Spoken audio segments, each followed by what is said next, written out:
Hey guys, this is Brick, and this is your quick hunting guide to the Gore Magala.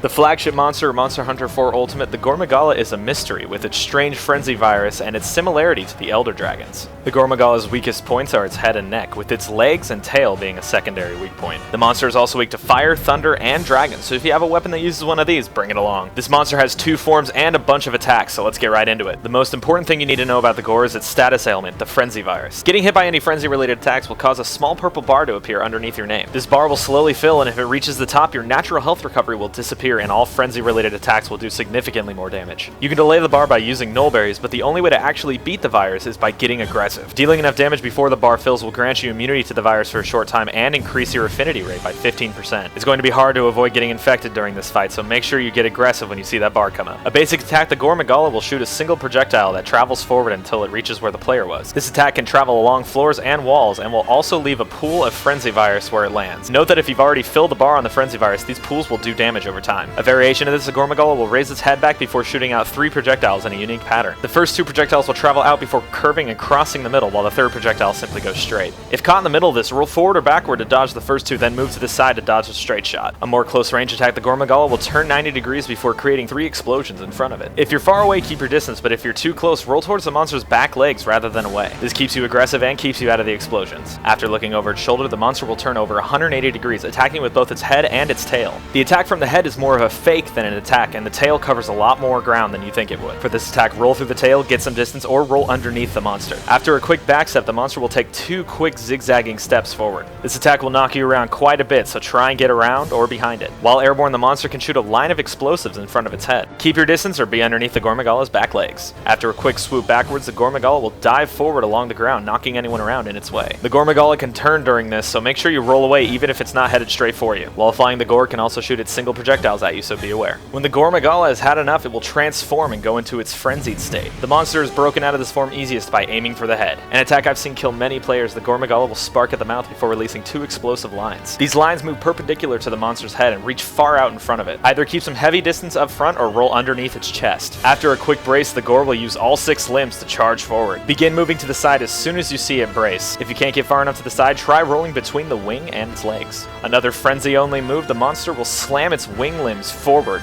This attack often comes out twice in a row but has a small area of effect, so it's pretty easy to get out of the way. Often following those wing stomps, the Gore Magala will rear back before slamming the ground with its wings. Although threatening, this attack only really covers the front half of underneath the Gore Magala, so if you're behind it or in front of it, this probably won't hit you. Replacing the sneaky tail swipe, the Gore Magala will occasionally turn around and sweep the ground with its wing. Watch for the Gore Magala looking over its shoulder and roll through or away from this. After leaping into the air and swooping backwards, the Gore Magala will dive heavily towards a target. Dodge this attack by rolling to the side with a slight angle towards the monster. As a final rare attack, the Gore Magala will rear back its wing before slamming it forward. If hit by this, the Gore Magala will pick you up in its claw and you'll be put into a pinned state. Either shake free from this or use a dung bomb to get out of it quickly. Mounting the Gore Magala is pretty straightforward. It has a roar and a shake-off attack. You can safely get 2 stabs in at the start of the mount animation before having to hold on. The Magala's head, tail, wing legs, wings themselves, and the frenzy antenna can all be broken. My strongest advice for all Blade Masters on this fight is stay underneath those back legs. It's pretty much a safe zone. The Gore Magala is much more difficult than anything you've fought previously in this game, so don't get frustrated if it kicks your ass a couple of times. Take your time, keep a level head, beat the frenzy virus, and enjoy the hunt. As always, the full hunt is in the description. Thank you guys so much for watching. Like, comment, subscribe, and all that fun stuff. I will see you next time. I'm done with you people.